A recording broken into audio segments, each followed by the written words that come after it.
بسم اللہ الرحمن الرحیم۔ رسول اللہ صلی اللہ علیہ وآلہ وسلم نے ارشاد فرمایا، جو شخص میرے نام سے وہ بات بیان کرے جو میں نے نہیں کہی تو وہ اپنا ٹھکانہ جہنم میں بنا لے۔ رسول اللہ صلی اللہ علیہ وآلہ وسلم کا ارشاد ہے، تم جہاں ہو اپنے دل میں اللہ کا خوف رکھو اور گناہ کے بعد نیکی کا لیا کرو کہ یہ نیکی اس گناہ کو مٹا دے گی۔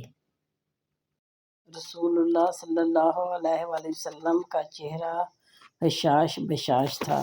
آپ صلی اللہ علیہ وآلہ وسلم کی ہنسی کبھی مسکراہٹ سے آگے نہیں بڑھی۔ حضرت عبداللہ بن حارث سے روایت ہے، انہوں نے کہا کہ میں نے رسول اللہ صلی اللہ علیہ وآلہ وسلم سے زیادہ کسی کو مسکراتے نہیں دیکھا۔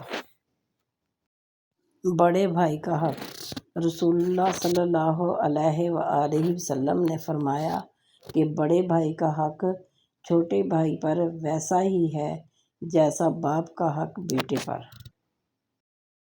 حدیث نبوی صلی اللہ علیہ وآلہ وسلم، جس گھر کے دروازے رشتہ داروں کے لیے بند اور جس گھر میں رات دیر تک جاگنے اور صبح دیر سے اٹھنے کا رواج ہو جائے تو وہاں رزق کی تنگی اور بے برکتی کو کوئی نہیں روک سکتا۔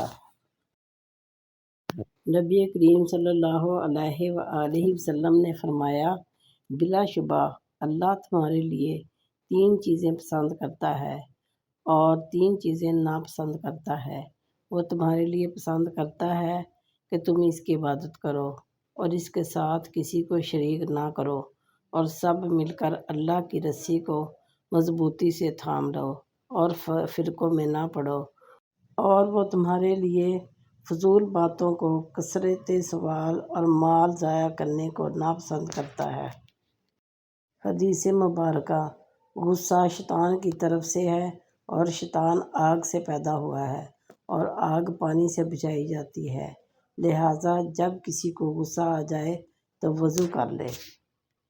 رسول اللہ صلی اللہ علیہ وآلہ وسلم نے ارشاد فرمایا، تم میں سے بہتر وہ ہے جس سے خیر کی امید ہو اور اس کے شر سے امن ہو، اور سب سے بدتر وہ ہے جس سے خیر کی توقع نہ ہو اور اس کے شر سے امن نہ ہو۔ انتقام کی آگ میں نہ جلیں۔ حضرت ام المومنین سیدہ عائشہ صدیقہ رضی اللہ تعالیٰ عنہا فرماتی ہیں، اللہ عز و جل کی قسم، رسول اللہ صلی اللہ علیہ وآلہ وسلم نے اپنے ذاتی معاملے میں کبھی کسی سے انتقام نہیں لیا، البتہ جب اللہ کی حرمتوں حدود کو توڑا جاتا تو آپ صلی اللہ علیہ وآلہ وسلم محض اللہ کی خاطر اس کا بدلہ لیتے۔ عقیدے کی اہمیت۔ حضرت سیدنا عبداللہ بن عمر رضی اللہ تعالیٰ عنہ سے روایت ہے کہ رسول اللہ صلی اللہ علیہ وآلہ وسلم نے ارشاد فرمایا، تمہیں کسی آدمی کا اسلام اس وقت تک خوش نہ کرے یہاں تک کہ تم یہ جان لو کہ اس کی عقل نے کیا عقیدہ قائم کیا ہے۔ محبت الہی پانے کا نسخہ۔ رسول اللہ صلی اللہ علیہ وآلہ وسلم نے ارشاد فرمایا، اگر تم چاہتے ہو کہ اللہ تبارک تعالیٰ تم سے محبت فرمائے، دنیا سے بے رغبتی اختیار کرو۔